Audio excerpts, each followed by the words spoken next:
Greetings, everyone. This is Rock and Roll Spot Connection with the Weekly Comic Book Roundup. We'll get things started with this week's X-Men books, as well as our miscellaneous Marvel title for the week, Taskmaster. Kicking things off with New Mutants number 14. It's actually been a couple months since we had an issue of New Mutants. So I didn't realize in reading through Ten of Swords. But anyways, before Ten of Swords, where we left off, basically the New Mutants were doing what they could to help, well, younger mutants around the world. And in some cases also off-world. But yeah. So we begin in Egypt in the 16th century. We're told of a merchant who was wise and fair and beloved by the community. The merchant had a son whose mother died when the boy was young, and the merchant had never remarried. The young boy had a gift, however, and was able to, help stop thieves in the market. However, eventually a plague came to the market, and the young boy's father died. The merchant died. Which led to a young boy named Amal Farouk meeting the entity known as the Shadow King.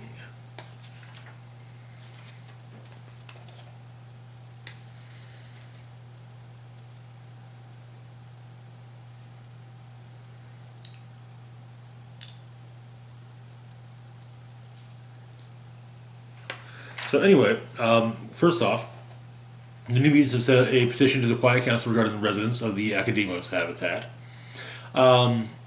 Basically, they're not really doing much, and maybe they need to be maybe some teaching needs to go on, as well as a response.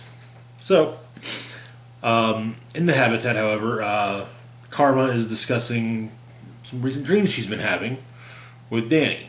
They're in the midst of the battle in Araco, and her mind makes contact with one of the Iraqi. Something that was cold and hard like a blade, but this time in the dream it's different. It's hot, as if she stuck her hand in fire. They've kind of bonded. They're basically, she's able, due to each other's gifts, they're able to actually see it. And there's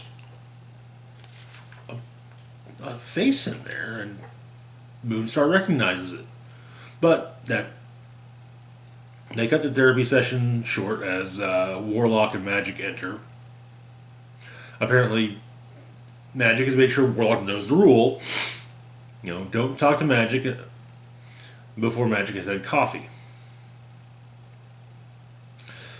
And so she suggests that, you go bother Doug, and, well, Warlock explains that Doug and his wife, Bay, are being happy together.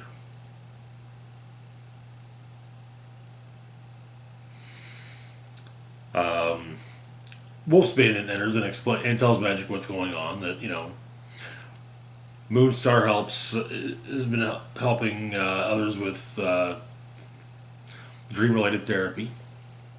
There's a knock outside. It's Warpath, dressed like a classic high school gym coach. He's got the short shorts, he's got the tank top, he's got the whistle.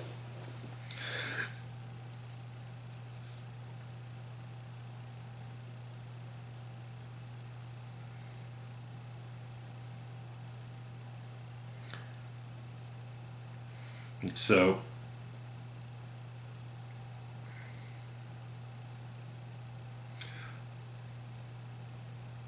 you think up with Fauna, one of the newer mutants who was introduced early on in House of X, running through the woods, or running through the jungle from something. However, it turns out Fauna's not alone. Working with Fauna are Anole, Nature Girl, and Honey Badger, the Ferals, and working against them are the Elementals: Petra, Sprite, Rainboy, and Dust. So the two groups duke it out.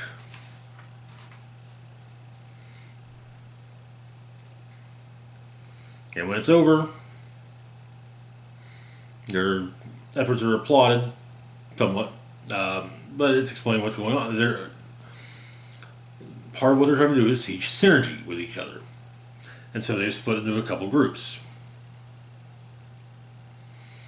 Magic, Wolfsbane, and Moonstar, and Karma, Warlock, and Warpath.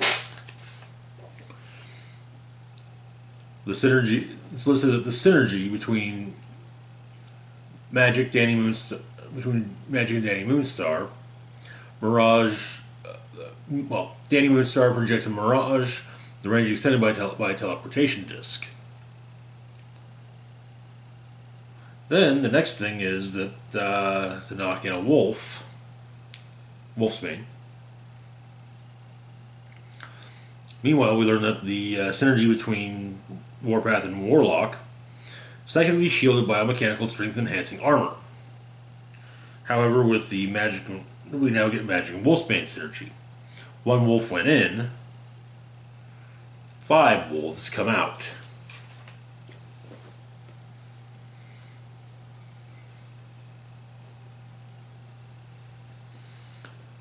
And Honey Badger asks, well, what if this makes things more dangerous?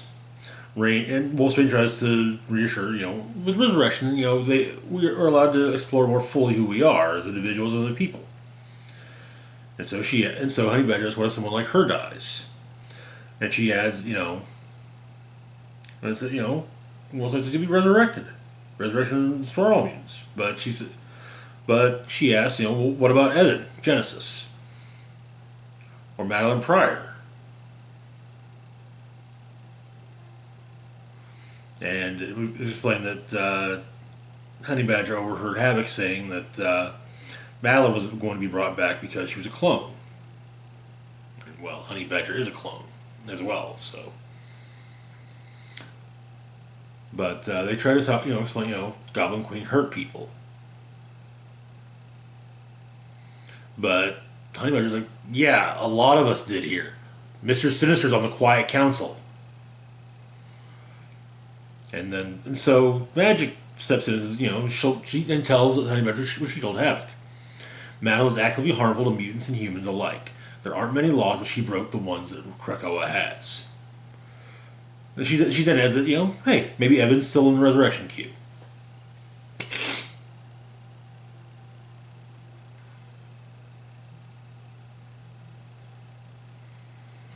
And so, No Girl, Rainboy, Cosmar, the young mutant with nightmare manipulating powers from Russia, from a former Soviet state that the New Mutants recently rescued, as well as Anole, head deep into the jungle, where they encounter the Shadow King, who's been waiting for them, and wants to hear stories.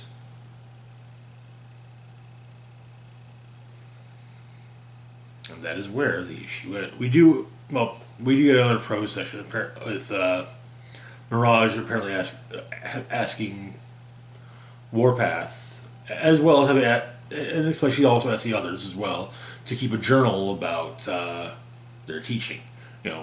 However he wants to do it, and include some prompts. But that is where the issue ends. Which brings us to our next book for the week.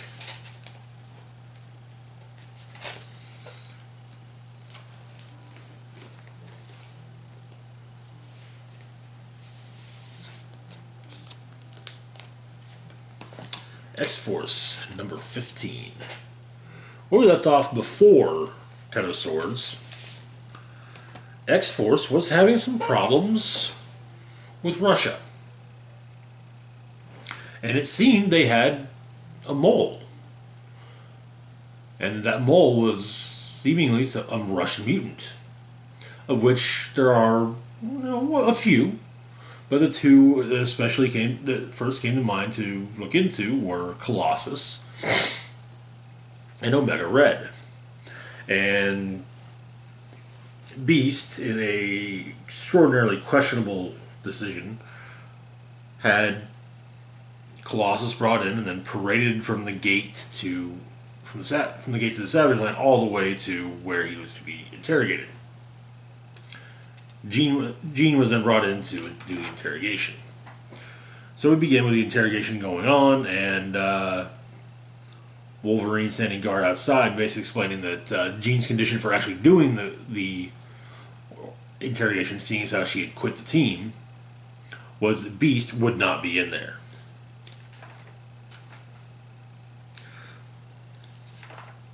And Wolverine also asked, who's going to hold Beast accountable? So, but the interrogation ends. Colossus is clean. So we had a quote from Colossus for our opening page, for the kind of the somewhat quasi-opening page. Some people use words, some people use song, some people use their bodies for violence and for love. But a painting is how I get what's hidden inside of me outside of me. And right now, it feels as though there isn't enough paint in all the world. As Colossus walks away, I can't tell from where the dialogue bubble is pointing, but either Jean or Wolverine says to Beast that Colossus isn't going to ask him for an apology, but they are going to demand it. They're going to demand that Beast give him one.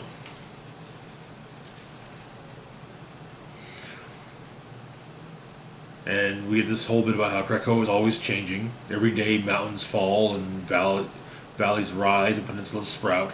Forests make way for flower-filled meadows that later become bogs. It's constantly changing. There are tremors big and small that shake the ground and as the island transforms. And so later X-Force needs to transform as well. During one of these, however, something is discovered. And so it makes its way into the sea.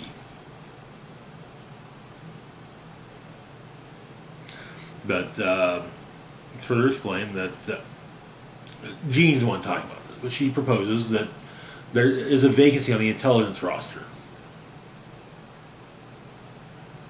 Colossus, who wants to help, but he doesn't want to fight.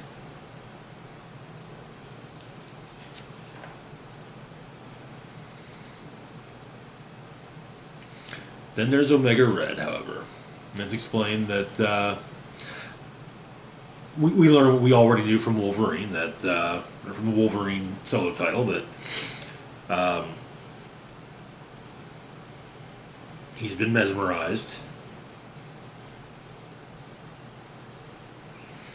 Now, he is lying, but there's a fog in the way of the lie. Beast suggests they let him go, however. But yeah, he's working for the Vampire Nation.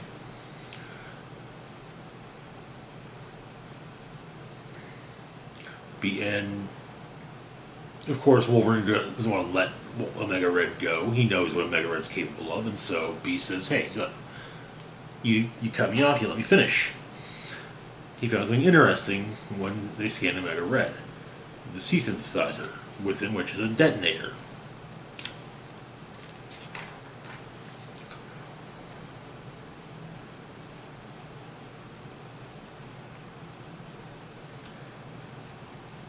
And Beast explains that they let him go. He needs to be a double agent.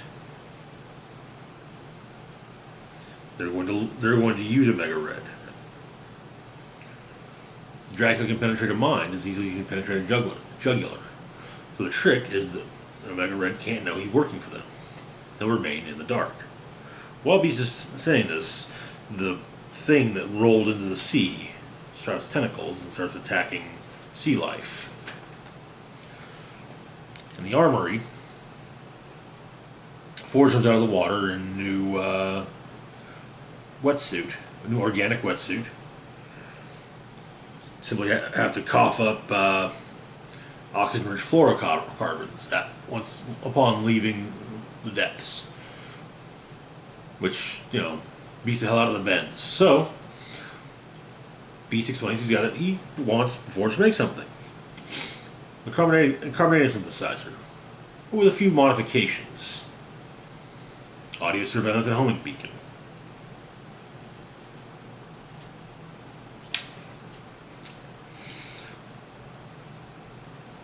And we find out that Omega Red has been killed, is currently dead. Obviously, the synthesizer ripped out. There's a write-up on the resurrection protocols for Omega Red. And in the Pacific, a naval vessel is attacked by a combination of the thing from earlier and a whale. Seems to simply sink the ship. In the Savage Lands, Beast shows up, and his lady friend says to him, Colossus doesn't want to see him. And so, Beast says, oh, that's understandable. Perhaps you could pass these along to him. With Beast saying he's developed some Krakoan paints that he might enjoy. The greens are especially vivid.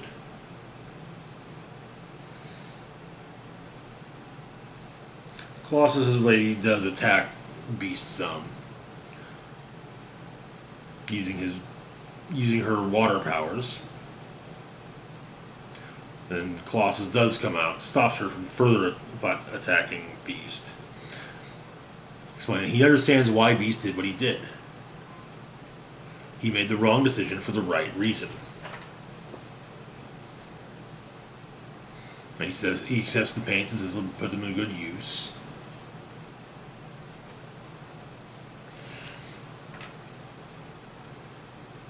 And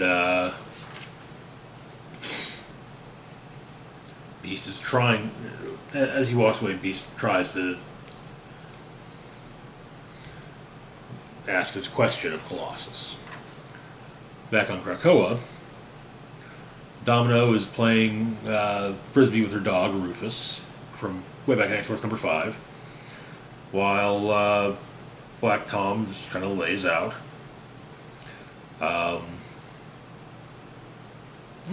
Apparently the island is rather fond of the dog's fertilizer. But something's coming. Tom detects it. The bodies of the sailors.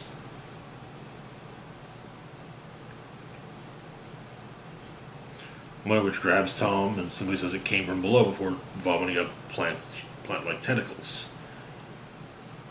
And while Domino runs into the ocean to find her dog, Rufus, his collar washes up. As do the rest of the sailors, who are now all just, vomiting up plant tentacles. And that is where the issue ends. Which brings us to our next book.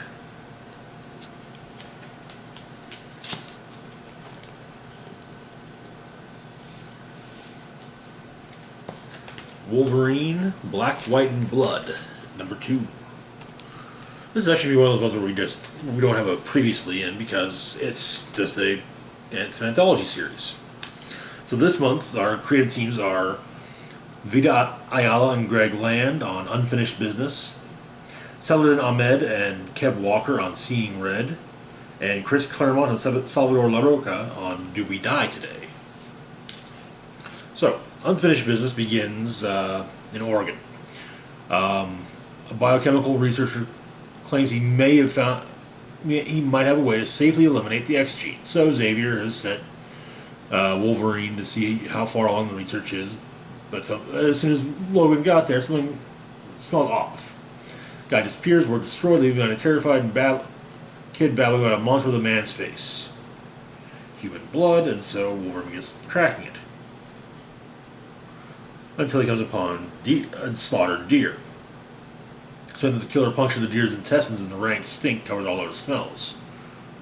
Almost like whoever this was knew they were being hunted and who was doing the hunting. Turns out to be, of course, Sabretooth. Sabretooth was hired to capture and kill or to take out the scientist and leave the lab intact. And figured that Xavier would be sending someone. So, thought maybe it might be Wolverine. The two of them duke it out. It's a fairly bloody fight. It does, however, come to a point where Sabretooth does explain that he had killed the scientist. But look, Logan got a choice. He can either keep fighting Sabretooth and let the scientist actually die, or he can let Sabretooth get away and rescue the scientist. So Logan goes and rescues the scientist, talks to him in the hospital, and basically says, hey, maybe you should maybe for the sake of your kid, you might want to find another line of work. Or another line of research. And he is also very curious to know just who it is that hired Sabretooth, which is what she says as the as the story ends. Next up, we got Saladin Ahmed and Kev Walker's Seeing Red. We start off in a falafel and kebab shop. Wolverine explains that not a lot of things in the world put a smile on his face. Grilled meat makes him happy. Though. Apparently, it's a falafel and kebab shop he comes to often. Starts to bite into his second plate of shish kebabs when something's wrong. The waiter explains that he was forced before Wolverine loses consciousness and smashes the table face first. Comes to in costume and has been captured by Wolverine or by Arcade. And he's got to play Arcade's game, and well, it means facing the Tower of Torment. Basically, Wolverine's got to get from the bottom of the tower to the top of the tower to rescue the waiter. Before molten metal is poured onto the waiter. But of course, there will be challenges. Namely, robotic Black Knights. And it's explained that each time Wolverine kills one, well, the meter fills even faster. And once the meter fills completely, the molten liquid pours and the waiter becomes, well, grilled meat. So now Wolverine has to basically get through and try not to kill the Black Knights. Even when they attack him, they hit him really hard. And he does kill a few more, and then pushes the cell off as the metal pours, catching Wolverine's lower legs. He frees the waiter, goes after Arcade, only to discover that it's a robot. But he returns the waiter to his family and walks away. Figuring, that's the last time he's going to that kebab place. And not because of, the waiter. Well, I mean, yes, because of the waiter. Basically just to let the waiter heal. Finally, we've got Do We Die Today by Chris Claremont and Salvador LaRocca. Begins with Logan and Kate Pryde. This is post House of X in Madripoor.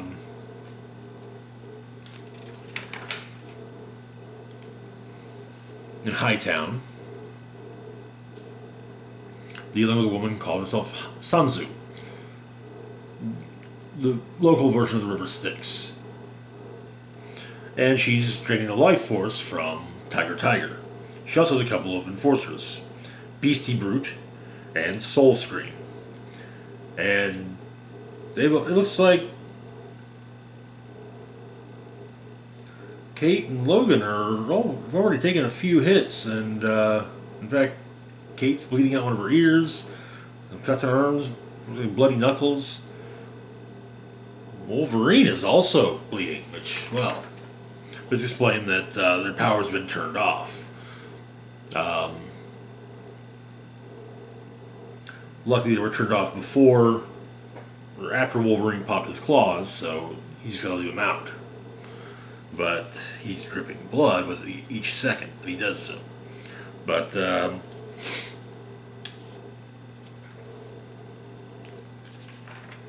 initially, the fight does not go their way. Is not going their way. As it turns out, Soulscream can not only do psychic damage to someone, but also can heal almost instantaneously.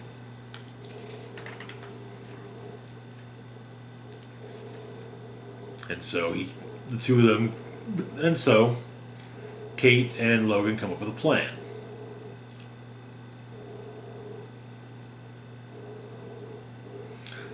Kate knocks Beastie Brute into Sanzu,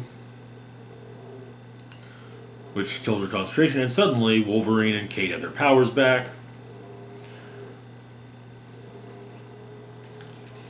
Leveling the playing field a bit. And Logan punches Soul Screamer in the face, popping his claws as he does so. And then Logan, Kate, and Tiger go have a drink at the Princess Bar while they discuss the the importance of Logan talks about the importance of Madripoor to him.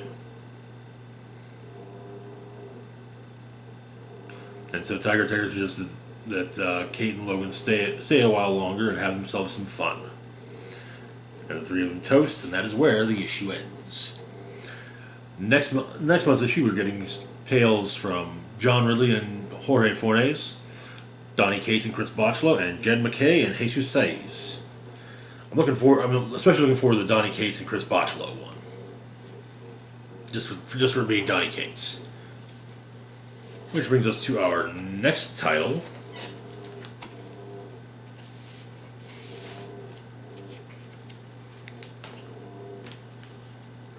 Deadpool number 9.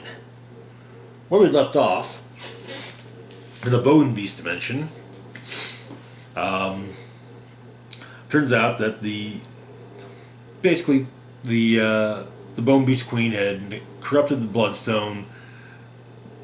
Elsa was dying, so Wade took the Bloodstone into himself, went after the Bone Beast Queen. So,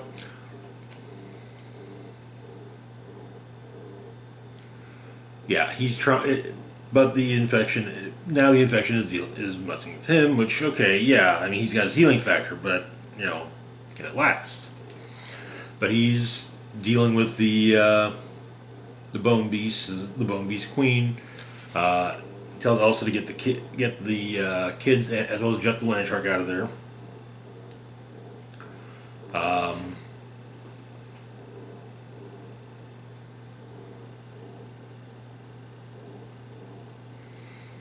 Basically, keep the Bone Beast Queen from going after Elsa and the kids. Well, Deadpool was all about. He says, "Fine, let's merge. Let's do this." Back on Staten Island, or Monster Island,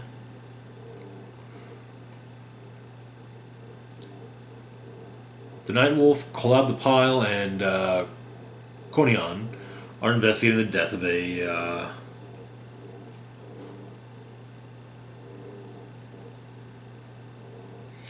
one of the monsters. With Nightwolf explaining that he thinks this is the work of the cult Dia Monstri. The sacrifice was a Burundi, a powerful creature with potent blood, kept alive for quite some time to maximize the bloodletting.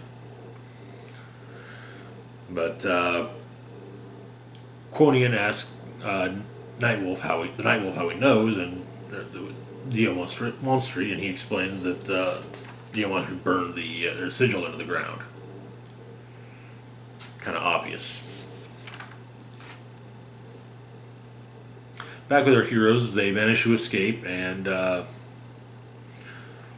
but Wade's still stuck in there. So Elsa says she's going to go in and actually try and save Wade, but who's inside the Bone Beast Queen, and she's going to use his form to, and so Deadpool explains to her that the Bone Beast Queen forgot about something. He has a whole mess of pockets, and they're filled with more than just cool trading cards. More importantly, the Queen forgot that in order to murder the host's body, that host needs, a body. So he blows himself up, bloodstone and all. Elsa finds the the bone between a massive hole in her side and weighed in pieces. The bloodstone released and realizes that the host of the stone is dead. The queen's infection has burned out of the bloodstone, so she takes back the bloodstone, takes out the bone beast queen, picks up Wade's head, does a few nice things, and even gives him a kiss until he finally says that, that was nice, the kiss and the speech. And if he's honest, he's still looking for an apology. They talk a bit. She explains she apologized, and he even forgave her. But Wade, what Deadpool says that she was dying. It's what people do. Now that you're not dying, and I'm just ahead because I blew myself up for her, because he blew himself up for her. He's not mad. He's still mad. And he doesn't trust her at all.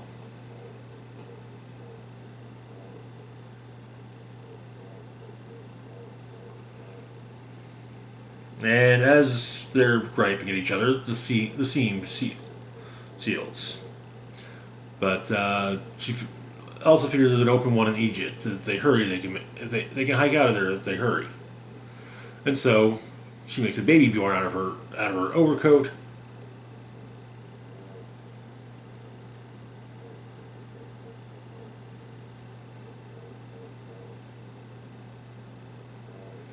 And as they walk towards this other seam, Wade suggests that when they get back to Staten Island, they should have a barbecue and a softball game with all the monsters.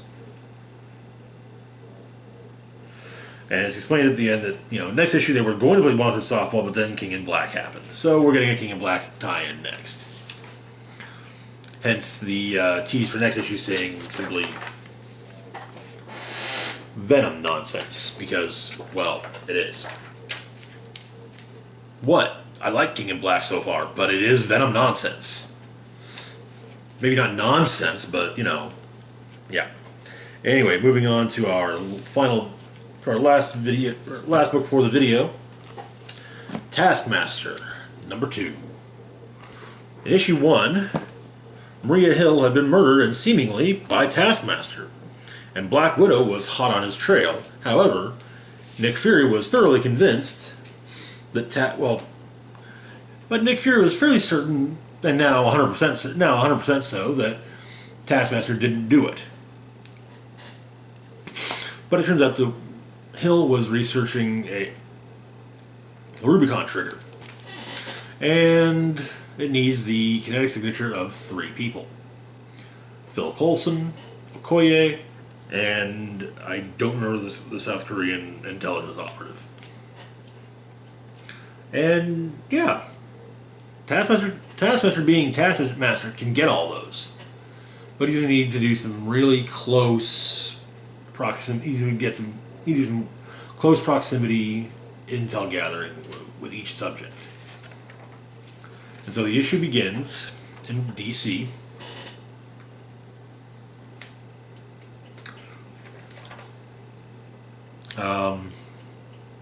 Flashing back and forth between now and then.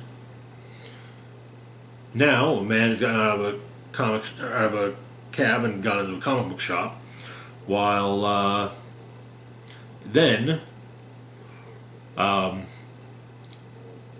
is getting his briefing on his target, Phil Coulson, from Nick Fury, including the fact that Coulson died in Deadpool's hands.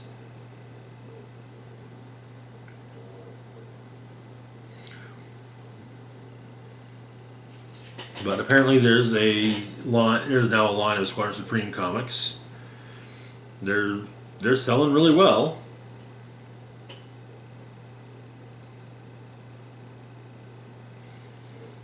Taskmaster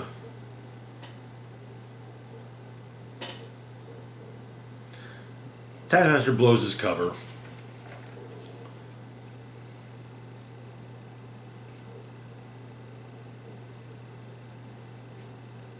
And yeah, keep in mind, Coulson's been doing something new lately.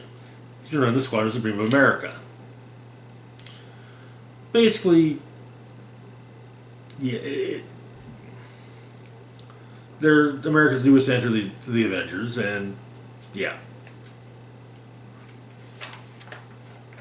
So Taskmaster fights Hyperion, and yeah, we get some.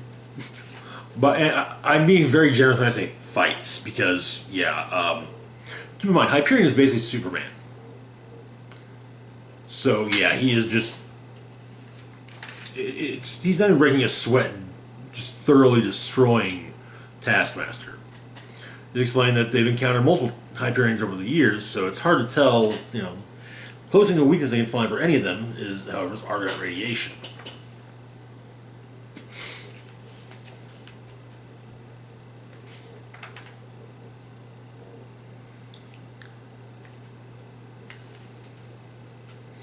And firing off an arrow, Taskmaster seemingly misses. The arrow, it turns out the arrow is a boomerang arrow, much like one of Hawkeye's, and it hits Hyperion in the back, unleashing the argon radiation. And so, Taskmaster gets in some good hits, and then promptly collapses as Fury pulls up to extract him. Later on, however, their base has been discovered by Black Widow, including what it is they're working on. And that is where the issue ends. That's it for now. As always, feel free to like, share, and subscribe. Links to my Facebook, Twitter, Patreon, and PayPal can be found in the description box down below. This is Rock and Roll Spock signing off, saying live long and rock hard.